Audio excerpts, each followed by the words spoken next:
अस्सलाम वालेकुम दोस्तों, उम्मीद करता हूँ कि आप सब ठीक होंगे। आज की एक और नहायत दिलचस्प और सच्ची कहानी जो मैं आपके साथ शेयर करने जा रहा हूँ, तो एंड तक ज़रूर सुनें, क्योंकि मेरी मोस्टली कहानियाँ बल्कि 100% जो कहानियाँ हैं वो बिल्कुल सच्ची होती हैं।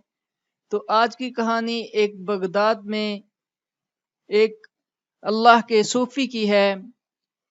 एक दफ़ा बगदाद की एक मकान में आग भड़क उठी और दो बच्चे अंदर फंस गए। मालिक मकान ने इमदाद के लिए बहुत शोर मचाया, यहाँ तक कि 2000 दिनार इनाम का ऐलान भी कर दिया, लेकिन किसी शख्स को आग में कूदने की हिम्मत न हुई। इत्तफाकन वहां से हजरत अबू अल हसन नूरी रहमहुल्लाह अलैह आ निकले। उस शख्स का इज़्तिराब देखा तो आग से गुजर गए और बच्चों को सही सलामत आग से बाहर ले आए।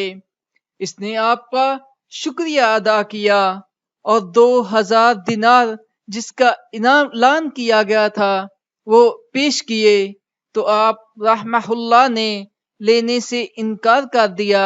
इसने कहा, अगर कोई और होता तो आग में भस्म हो जाता, जलकर राख हो जाता, लेकिन आप सही सलामत बाहर आ गए हैं। आपको तो आग ने छुआ तक नहीं, फिर ये सब कैसे हुआ?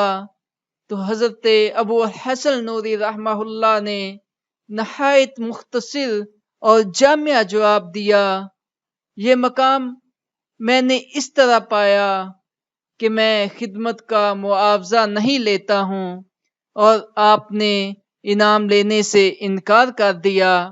दोस्तों, अगर आपको ये सच्चा वाकया पसंद आया है तो इस वीडियो को लाइक कर दें, चैनल को सब्सक्राइब कर दें। अल्लाह हाफिज।